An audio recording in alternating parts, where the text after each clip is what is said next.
tentang menyambut bayi, akan tetapi ayatnya warabbuka yakhluqu ma yasha'u wa yakhtar. Apakah ada kaitannya? Sangat ada kaitannya. Karena di sini Allah mengatakan warabbuka yakhluqu ma yasha'. Ma ini adalah isim mausul, dan isim mausul dalam bahasa Arab menunjukkan arti umum. Jadi segala sesuatu yang diciptakan oleh Allah Subhanahu wa taala, termasuk anak, ini juga termasuk di dalam ma yasha'. Kemudian Allah mengatakan wa yakhtar, dan Allah memilih, alias dari ciptaannya yang sangat banyak itu ada yang dipilih oleh Allah Subhanahu wa taala. Allah menciptakan 12 bulan di dalam satu tahun, dipilih Ramadan sebagai bulan yang paling mulia. Kemudian dipilih arba'atun hurum, ada 4 bulan haram yang dipilih oleh Allah Subhanahu wa taala secara khusus, di mana amalan pada 4 bulan haram ini berbeda dengan amalan di bulan-bulan yang lainnya. Ini adalah yakhtar, dipilih oleh Allah Subhanahu wa taala. Kemudian Allah Subhanahu wa taala juga menciptakan amalan. Dari amalan-amalan yang sangat banyak ini, yang paling utama adalah salat. Ya, karena Nabi mengatakan as-salatu khairu mawdu'. Salat adalah ibadah yang diletakkan di atas bumi yang paling baik. Maka ini berarti merupakan pilihan Allah Subhanahu wa taala. Demikian juga Allah Subhanahu wa taala menciptakan manusia, menciptakan bayi, itu juga ada yang dipilih. Maka ada Nabi Muhammad SAW dipilih. Kemudian ada para nabi, kemudian ada para ulama. Nah, maka kita ingin sekali supaya kita itu kalau mempunyai anak, maka anak kita termasuk yang yakhtar, anak yang dipilih oleh Allah Subhanahu wa taala. Tapi tentu saja ketika kita mengharapkan seperti ini, sesuatu yang sangat mulia ini, anak kita adalah anak-anak yang yakhtar, yang dipilih oleh Allah, maka itu harus ada usaha juga dari kita. Jangan apa? Jangan mengharap sesuatu yang kita tidak berusaha di dalamnya. Maka para ulama mengatakan di dalam sebuah bait syair yang sangat terkenal bahwasanya innas safinata la tajri ala yabasi. Sesungguhnya kapal itu tidak akan berjalan di atas sesuatu yang kering. Artinya apa? Kapal itu ketika ingin berjalan maka harus ada airnya. Demikian juga kalau kita ingin mempunyai anak yang terpilih, maka juga harus ada usaha dari kita. Jangan berpangku tangan saja. Maka sebab akibat tetap berlaku dalam hal ini. Meskipun kita bertawakal kepada Allah Subhanahu wa taala tentang hasil. Baik, maka judul ini adalah Fiqhu Tahniatil Maulud bid-dalil wa ta'lil. Fikih menyambut bayi bid-dalil, berdasarkan dalil, wa ta'lil, dan berdasarkan ta'lil, ya. Kalau dalil itu jelas dari Al-Qur'an, dari sunnah Nabi sallallahu alaihi wasallam, dari ijma'. Ini adalah dalil kita di dalam Islam. Ada 3 saja. Adapun qiyas itu nanti ada syaratnya. Adapun ta'lil itu adalah kita gunakan ketika tidak ada dalil. Tapi kita gunakan ta'lil. Ta'lil itu adalah alasan. Kenapa kita memilih A daripada B, kenapa kita melakukan ini daripada itu. Nah, itu ada ta'lilnya, ada alasannya. Itu kalau tidak ada dalilnya. Tapi tentu saja ta'lilnya juga harus berdasarkan ilmu yang jelas. Baik, adapun maraji' dan masadir alias buku-buku rujukan yang saya baca sebelum materi ini saya sampaikan, ada beberapa. Ada al-usul sittah, yaitu kitab kutub sittah yang dikarang oleh para imam al-jamaah, yaitu para imam yang 7, al-Imam Ahmad dan lain-lainnya. Al-Jami' as-Shaghir karya As-Suyuti, kemudian juga Al-Adabul Mufrad karya Al-Bukhari, Tuhfatul Maudud bi Ahkamil Maulud karya Ibnu Qayyim, Al-Mufassal bi Ahkamil Aqiqah karya Dr. Affana, dan kitab-kitab yang lainnya. Kemudian materi pada sore hari ini kira-kira insya Allah isinya ini saja. Pertama tentang hakikat anak, yang kedua tentang doa kelahiran anak, ketiga tentang nasikah atau aqiqah. Nasikah itu adalah nama lain dari aqiqah. Yang keempat sunnah-sunnah hari ke-7 ketika bayi sudah dilahirkan, memberi nama anak, dan lain-lain. Dan mungkin akan kita fokuskan di dalam masalah memberi nama anak, sehingga memberi nama anak ada beberapa poin pembahasan, yaitu nama anak dari Al-Quran, nama dari hadis Nabi Shallallahu Alaihi Wasallam, tentu saja hadis yang sahih, atau diambil dari nama-nama Rasulullah Shallallahu Alaihi Wasallam. Karena ternyata Nabi mempunyai nama yang sangat banyak, ya. Tidak hanya Muhammad saja. Maka kita bisa ambil nama beliau sebagai nama anak kita. Nama pilihan Rasulullah Shallallahu Alaihi Wasallam, nama istri-istri Rasulullah Shallallahu Alaihi Wasallam, nama putra-putri Rasulullah Shallallahu Alaihi Wasallam, nama tokoh-tokoh ahli fikih, yaitu yang dikenal sebagai al-fuqaha as-sab'ah, ahli fikih yang 7, atau al-fuqaha al-ashrah, ahli fikih yang 10. Nah, kita bisa tiru nama-nama mereka untuk nama anak-anak kita, sehingga kita harapkan anak-anak kita juga menjadi para ahli fikih. Nama tokoh-tokoh ahli hadis dan lain-lainnya. Baik. Kemudian Bukunya sudah dibagi Mas Riki. Ya. Pembahasan yang tadi sudah saya sampaikan, inti-intinya tadi itu sudah kita sebutkan di dalam buku kita yang berjudul Nama Putraku Menyambut Kelahiran Bayi Sesuai dengan Ilmu Syar'i. Nah, kita akan membaca buku ini secara cepat saja. Kita akan baca hadis-hadisnya dan kita akan jelaskan sekaligus akan kita ambil faedah-faedah yang dapat dipetik dari hadis-hadis yang kita baca ini. Pertama, judulnya adalah Hakikat Anak. Dalilnya adalah hadis Abu Hurairah radhiyallahu taala anhu wa ghafarallahu lahu wa li ummi. Anna Rasulullah sallallahu alaihi wasallam qala, bahwasanya Rasulullah sallallahu alaihi wasallam bersabda, "Idza apabila mata telah mati al-insan manusia, inqata'a maka akan terputuslah anhu darinya amaluhu amalnya." Yang dimaksud adalah pahala amalnya. Illa kecuali min thalathatin, dari sebab 3 perkara. Pertama, illa kecuali min shadaqatin jariyah, dari sedekah jariyah yaitu wakaf. Aw ilmin, atau sebuah ilmu yuntafa'u bihi, yang dimanfaatkan. Aw waladin shalihin, atau anak yang saleh yad'u lahu, yang mendoakan orang tua. Hadis ini menunjukkan bahwasanya hakikat anak ini adalah anak yang bisa memberikan manfaat kepada orang tuanya. Jadi hakikat seorang manusia punya anak itu hendaklah dipahami berdasarkan hadis ini. Yaitu bagaimana? Hendaklah kita kalau mempunyai anak, maka anak itu harus merupakan manfaat bagi diri kita. Jangan sampai anak itu menjadi madharat bagi diri kita. Sehingga kita punya program anak banyak, mempunyai banyak anak, itu adalah tiada lain supaya mendapatkan pahala yang lebih banyak dari Allah Subhanahu wa taala. Supaya kalau kita sudah mati, maka anak-anak kita itu yang hidup di atas muka bumi ini menyebabkan pahala kita masih mengalir terus. Karena manusia, sebagaimana sabda Nabi Shallallahu Alaihi Wasallam, kalau sudah mati, ya sudah. Berarti amalannya alias pahalanya sudah terputus, nggak dapat pahala lagi. Kecuali kalau dia mempunyai salah satu dari 3 ini, salah satunya adalah anak saleh. Baik, ini maksud dari hadis ini, maka hakikat anak harus seperti itu. Nah, kalau sudah kita mengetahui hakikat anak adalah seperti itu, maka tentu saja kita tidak akan peduli apakah anak itu laki-laki ataukah anak itu perempuan. Yang penting adalah manfaatnya. Orang zaman sekarang itu mungkin melihat kepada jenis kelaminnya. Laki-laki senang, tapi kalau perempuan nggak begitu senang. Atau sebaliknya, yang senang anak perempuan ketika lahir perempuan senang, tapi ketika lahir laki-laki nggak senang. Nah, ini sebenarnya nggak begitu penting seperti ini. Yang paling penting adalah apakah anak kita nanti, apakah dia itu laki-laki atau perempuan, apakah bisa bermanfaat untuk kita atau tidak. Meskipun laki-laki, tapi kalau nggak ada manfaatnya, untuk apa dia punya anak? Tapi punya anak perempuan, akan tapi dia adalah seorang yang bermanfaat untuk Islam dan Muslimin dan bermanfaat untuk kedua orang tuanya, maka ini jauh lebih utama daripada mempunyai anak laki-laki anak yang berjenis kelamin laki-laki. Baik, dari hadis ini kemudian muncul bab yang kedua, yaitu tentang menyikapi kelahiran anak. Ibunda kita Aisyah radhiyallahu taala anha diriwayatkan bahwasanya kalau beliau itu mendengar ada seseorang yang melahirkan anak, maka beliau tidak pernah bertanya anaknya laki-laki atau perempuan, tidak pernah. Karena menurut beliau nggak penting. Yang penting adalah anaknya itu lahirnya sehat atau cacat. Cerita tentang Aisyah radhiyallahu taala anha ini bisa dilihat di dalam kitab Al-Adabul Mufrad. Karena di situ tidak disebutkan ya rujukannya, akan tapi sebenarnya semua yang kita tulis dalam buku ini yang ringkas ini semuanya sudah ada rujukannya dari kitab-kitab hadis maupun kitab-kitab fikihnya para ulama yang tadi sudah kita sebutkan judul-judulnya. Nah, ini bisa kita lihat di dalam kitab Al-Adabul Mufrad karya Al-Imam Al-Bukhari rahimahullahu taala. Di mana kitab Al-Adabul Mufrad ini khusus membahas tentang masalah-masalah adab. Nah, termasuk juga adab bagaimana ketika seseorang mendengar ada orang yang melahirkan anak. Apakah adabnya kita tanya laki-laki atau perempuan? Apakah adabnya kita tanya dan lain-lainnya ya, atau pertanyaan yang lainnya? Maka di sini diceritakan oleh Katsir Ibnu Ubaid. Ini salah seorang tabi'i. Dia mengatakan kanat Aisyah adalah Aisyah radhiyallahu anha idza wulida fihi maulud, kalau dia itu ada seorang yang melahirkan anak, la tas'alu ghulaman wala jariyah, maka dia tidak bertanya apakah anaknya itu laki-laki atau perempuan. Tapi Aisyah mengatakan, khuliqa sawiyan, apakah bayi itu dilahirkan secara sehat, sempurna, tidak cacat?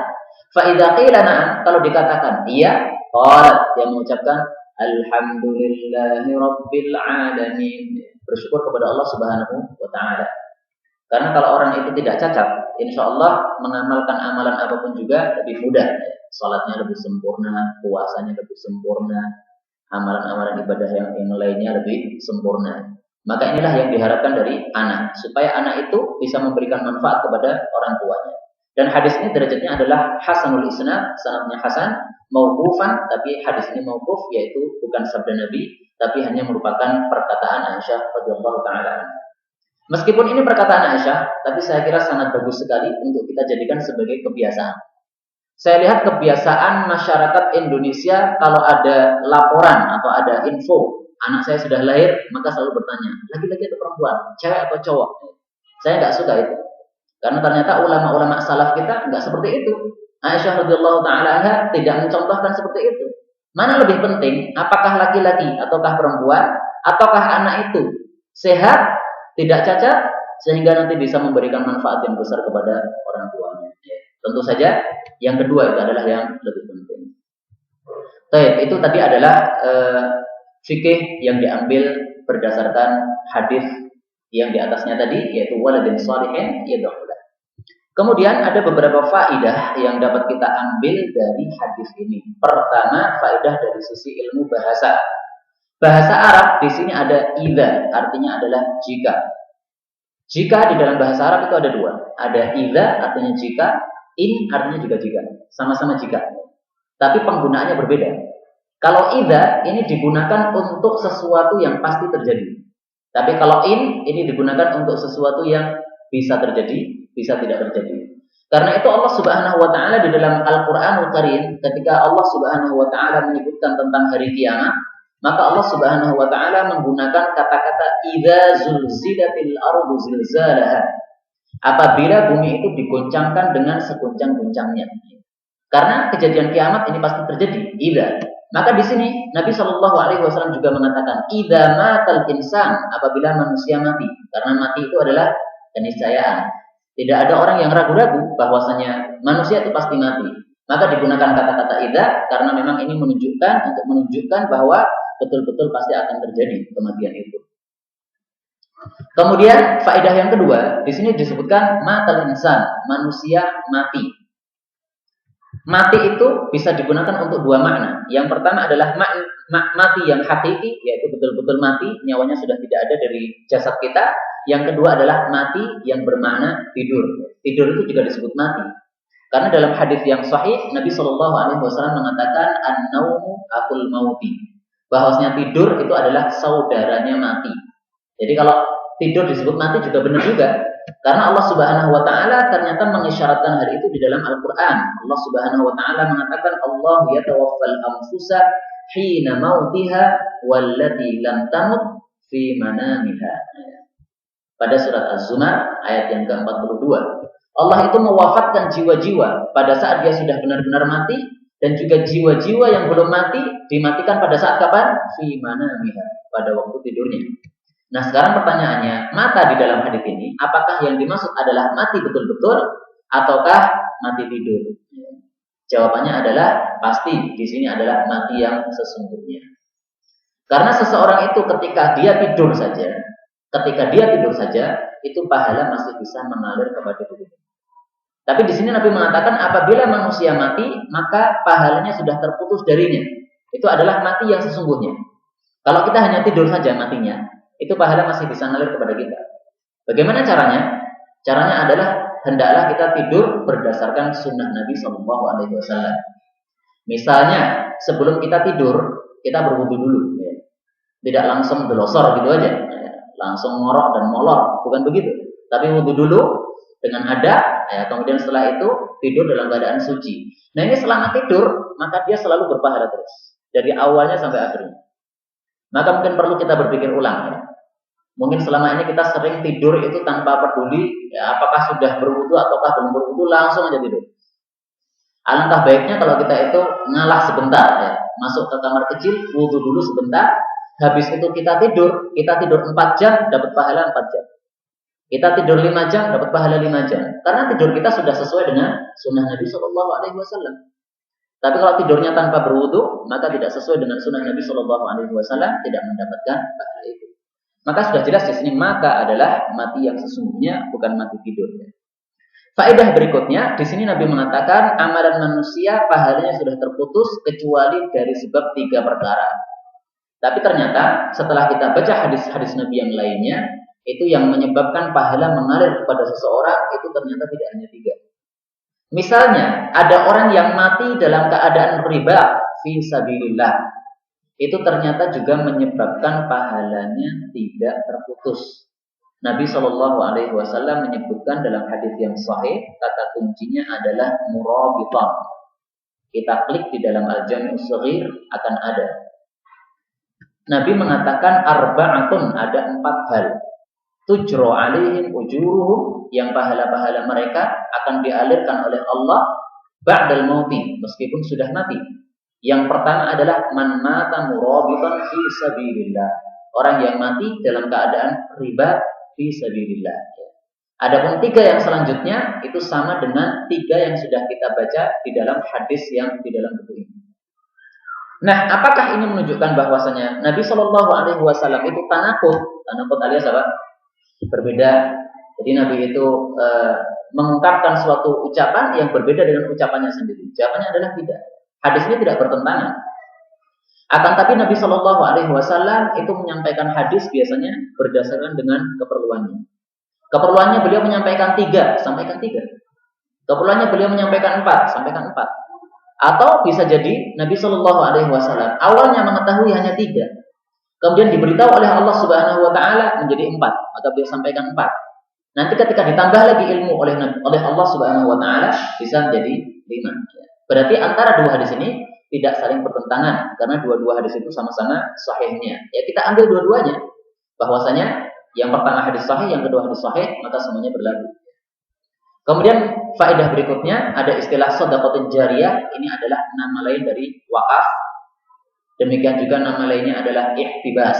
Ihtibas itu juga namanya adalah wakaf karena di dalam hadis tentang Khalid bin Walid ketika dilaporkan oleh Umar bin Khattab bahwasanya Khalid bin Walid tidak memberikan harta zakatnya, maka Nabi mengatakan bahwasanya Khalid bin Walid sudah ihtabasa, dia sudah melakukan ihtibas terhadap hartanya. Jadi hartanya sudah diwakafkan, maka nggak perlu lagi untuk dizakati. Kemudian faedah berikutnya Nabi mengatakan ilmun yuntafa'u bihi, ilmu yang diambil manfaatnya. Para ulama mengatakan diambil manfaatnya ilmu ini dengan 2 sebab. Yang pertama adalah dengan mengajar, seperti saya sekarang ini mengajar. Ya. Ini berarti ilmun yuntafa'u bihi. Nah, setelah nanti kajian selesai, kemudian ada yang mengamalkan ilmu yang disampaikan di majelis ini namanya ilmun yuntafa'u bihi. Maka setiap kali ada yang mengamalkan ilmu yang sudah disampaikan di majelis ini, itu pahalanya ngalir ke saya. Kemudian juga mengalir kepada guru saya yang sudah ngajarin saya. Kemudian juga mengalir kepada gurunya lagi terus sampai kepada Nabi Muhammad SAW. Karena itu orang yang paling banyak pahalanya di atas muka bumi siapa? Jelas Muhammad SAW. Nah, kalau kita pengen pahala kita banyak seperti Nabi, caranya gampang, yaitu lakukan seperti apa yang dilakukan Nabi. Nabi menyampaikan ilmu, kita sampaikan ilmu. Ya. Untuk bisa menyampaikan ilmu, ya harus belajar. Maka wajib belajar bagi kita seorang muslim. Talabul ilmi fardhatun ala kulli muslimin wa muslimah. Mencari ilmu wajib atas seorang muslim dan muslimah. Meskipun lafal yang sahih ala kulli muslimin, ya. Kalau wa muslimatin ini enggak ada di dalam hadis. Itu hanya ucapan orang Indonesia saja. Tapi kalau sabda Nabi, talabul ilmi fardhatun ala kulli muslim. Wa muslimah sudah masuk di dalam kata-kata muslim. Dan kemudian yang kedua, dimanfaatkannya ilmu itu adalah dengan cara bil kitabah atau bil tasnif, yaitu dengan cara menulis. Karena itu manusia ini kalau kita lihat dibagi 3 oleh Allah Subhanahu Wa Taala dalam masalah ilmu. Ada yang dia itu pandai nulis tapi nggak pandai ngomong. Jadi kalau suruh ngajar nggak bagus. Tapi kalau nulis tulisannya bagus, kuat. Ya. Orang yang baca jadi sudah tersihir oleh tulisannya. Yang kedua adalah ulama yang pandai ngomong saja. Dan kalau suruh nulis nggak jadi-jadi. Termasuk Ustadz Mu'in ngaku sendiri. Ya. Beliau mengatakan saya termasuk yang nggak bisa nulis. Beliau bisa nulis itu gara-gara dipaksa. Ya. Karena setelah kuliah di Saudi, kemudian akhirnya kan banyak nulis. Ya. Ada pekerjaan nulis dan sebagainya. Seterusnya akhirnya selesai juga nulis doktoralnya itu. Tapi kata beliau sebelumnya nggak bisa nulis. Tapi kalau beliau ngomong, bagus. Nah yang ketiga itu adalah ulama yang pandai dua-duanya. Nulisnya juga dahsyat, ngomongnya juga dahsyat. Sebagaimana Nabi Shallallahu Alaihi Wasallam hanya memiliki satu saja, yaitu pandai di dalam masalah berbicara, akan tapi beliau tidak bisa nulis, ya. Maka demikian juga para ulama ada yang juga seperti Nabi Muhammad Shallallahu Alaihi Wasallam. Tapi sesungguhnya Nabi itu nggak bisa nulis itu karena mukjizat, ya. Bukan karena kekurangan beliau, bukan, tapi karena mukjizat. Karena kalau Nabi itu bisa nulis, nanti orang-orang kafir akan mengatakan Al-Quran itu hasil tulisannya Nabi.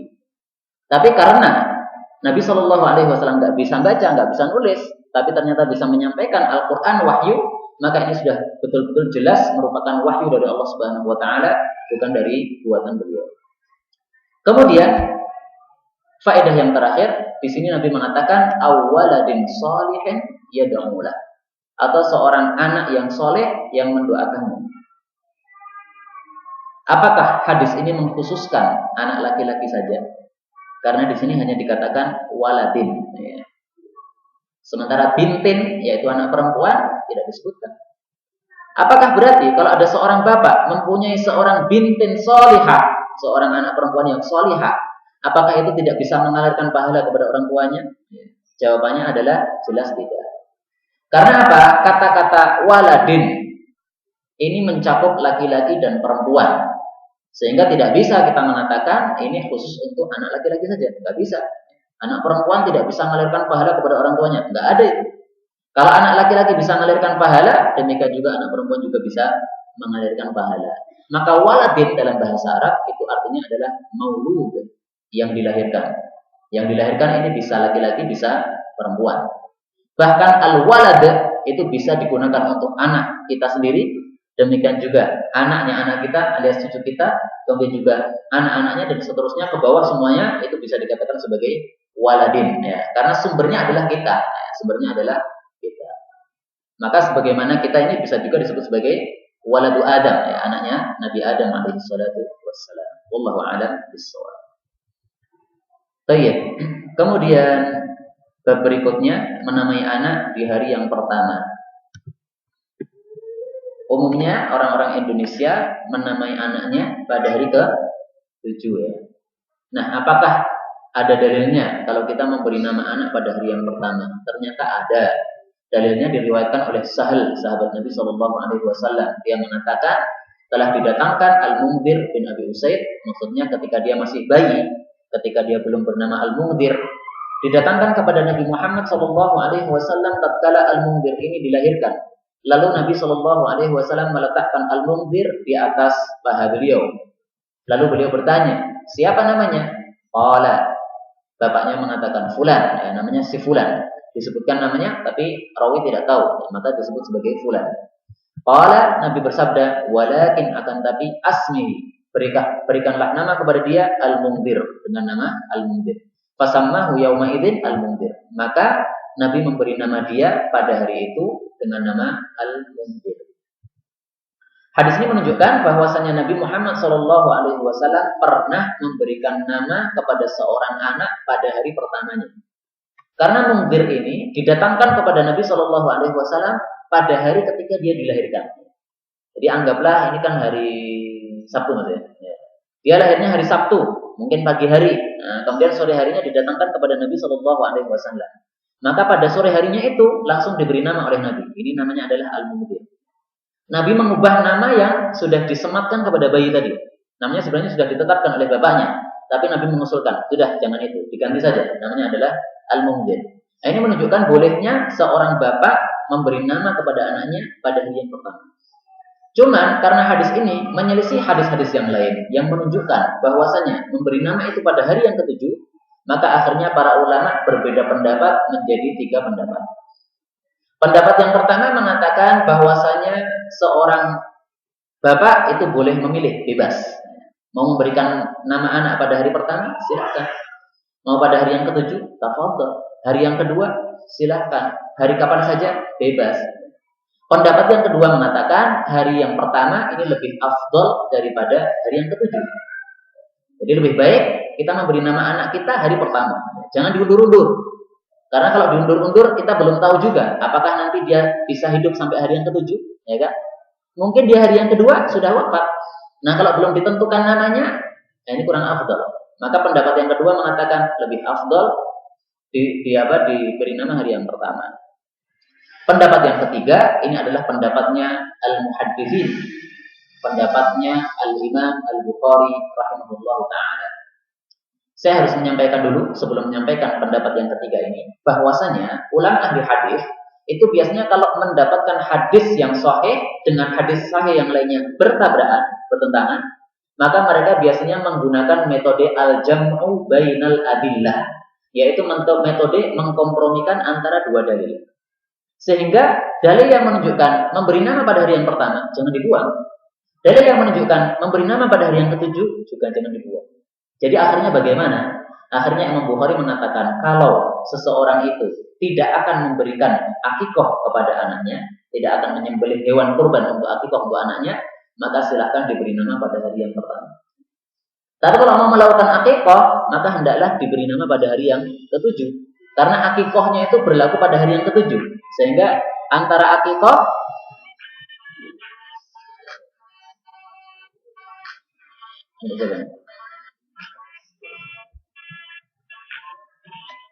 sehingga antara akikah dengan pemberian nama itu dipaskan. Harinya sama, hari yang ketujuh. Nah, ini adalah fikih yang lebih saya sukai. Sehingga silakan bapak-bapak kalau punya anak ya lihat duitnya dulu. Oh, duitnya nggak ada, sudah saya nggak niat akikah. Ya udah, berikan nama hari yang pertama. Kalau ada niatan akikah, apakah itu dengan utang atau tidak dengan utang, karena akikah dengan utang juga nggak ada masalah, yaitu silahkan diberi nama pada hari yang ke-7 saja. Itu adalah fikihnya para ulama ahli hadis, termasuk juga Al-Imam Al-Bukhari rahimahullahu ta'ala. Iya. Kalau sebelum lahir itu mestinya bukan menentukan nama ya, tapi memilih dan merancang nama, bukan menentukan ya. Karena kita tidak tahu apakah lahirnya laki-laki ataukah perempuan. Ya. Memang mungkin orang akan mengambil dalil dengan ayat Al-Qur'anul Karim. Allah Subhanahu wa taala menyebutkan tentang Nabi Yahya alaihi salatu wassalam, ya. Yaitu ya Zakaria inna nubasyiruka bi ghulamin ismuhu Yahya. Wahai Zakaria, kami memberi kabar gembira kepada engkau dengan anak laki-laki namanya Yahya.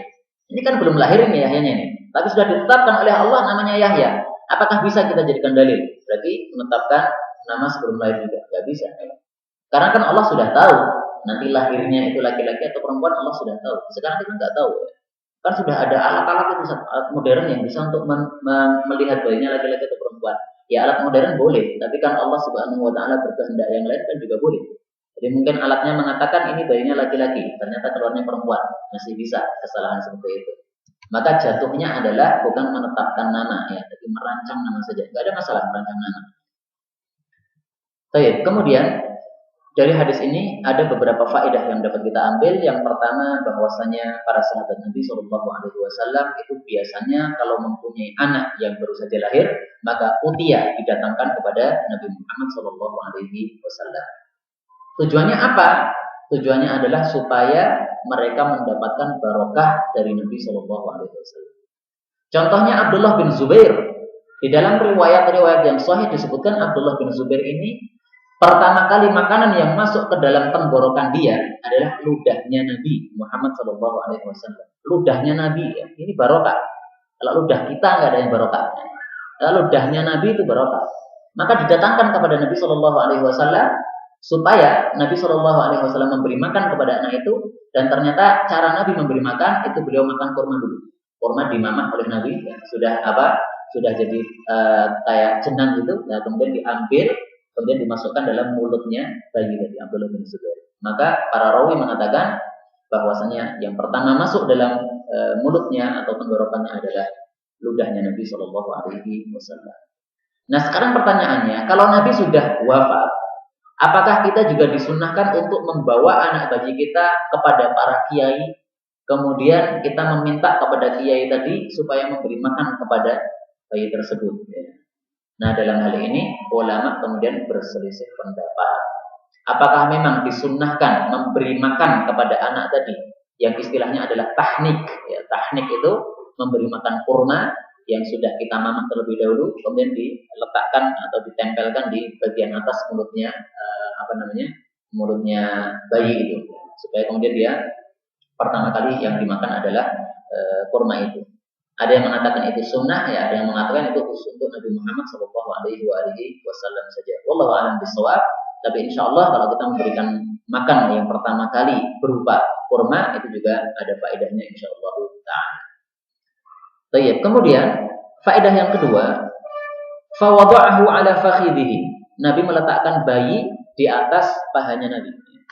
Ini termasuk sunnah Nabi SAW, membawa bayi diletakkan di paha. Itu sudah biasa itu, Ustaz. Nggak perlu dijelasin. Perlu dijelaskan. Karena apa? Al-farqu bainal 'adah wal ibadah wan niyyah. Yang bisa membedakan ini adalah adat, ini adalah ibadat, adalah niat kita. Artinya kalau kita itu meletakkan bayi di paha kita, tapi tidak ada niatan sama sekali untuk mengikuti sunnah Nabi, nggak ada pahalanya. Bayi dibawa diletakkan di atas paha, itu udah biasa, sudah adat, ya udah, berarti nggak ada pahalanya. Tapi kalau kita bawa bayi, letakkan di paha, dalam hati kita niatan, ini saya mengikuti Nabi SAW. Nabi pernah meletakkan bayi pada pahanya, kita berpahala. Karena itu niat itu sangat penting. Sehingga para ulama mengatakan i'dadun niyyat tijaratul ulama. Dagangannya para ulama itu bukan jual beli di pasar, bukan. Tapi memperbanyak niat. Niat yang lebih banyak, maka akan lebih banyak pahalanya juga. Nah, sehingga kadang-kadang ulama itu meniatkan perkara-perkara yang manusia biasa tidak meniatkannya. Ya, seperti ini tadi ya. Masalah meletakkan bayi di pahanya, ada niatnya. Kemudian juga Nabi SAW pernah menjulurkan lidahnya kepada bayi Hasan Husain. Sehingga ketika Hasan Husain ini melihat lidahnya Nabi menjulur gini, maka Hasan Husain kemudian tersenyum ya, ketawa-ketawa gitu. Nah, kalau ada bapak atau ibu kemudian menjulurkan lidahnya dengan niatan untuk mengikuti sunnah Nabi, berpahalanya. Saya pertanyaan Pak atau ibu-ibu, sudah pernah menjulurkan lidahnya ke anak-anak belum? Sudah ya. Tapi sudahkah diniatkan mengikuti sunnah Nabi atau belum? Nah, kalau belum nanti diulangi lagi ya. Dikasih apa? Dikasih lidah, tapi diniatkan dalam hati kita mengikuti sunnah Nabi SAW. Kalau kita lihat biografinya para ulama memang seperti itu ya. Jadi mengikuti sunnah Nabi dalam segala macam perbuatan beliau. Imam Ahmad bin Hanbal suatu saat pernah membaca hadis tentang bekam. Nabi SAW dibekam oleh seseorang, kemudian beliau memberikan upah 1 dinar. Maka Imam Ahmad langsung cari tukang bekam. Ada tukang bekam? Ada. Tolong saya dibekam. Setelah itu selesai kasih 1 dinar. Kaget orangnya, kok 1 dinar? Banyak banget. Karena 1 dinar itu kalau zaman sekarang itu 2,5 juta Pak, sekitarnya. Nah, Imam Ahmad bin Hanbal karena membaca sunnah Nabi seperti ini, diamalkan. Coba kalau semua kita ngamalkan hadis ini, tukang bekam kaya semua tuh ya. Tapi tampaknya kita belum siap untuk mengamalkan yang kayak gini. Tapi Imam Ahmad bin Hanbal, maka Masya Allah, sangat cintanya kepada sunnah Nabi SAW, akhirnya mengamalkan hal itu. Dan kemudian faedah berikutnya dari sisi ilmu bahasa Arab. Barangkali di sini ada beberapa ikhwan atau akhwat yang belajar bahasa Arab. Nah, ini ada kata-kata masmuhu, siapa namanya? Ya. Kalau orang Indonesia biasanya berkata manis muhu, ya, atau manis muka, siapa namanya?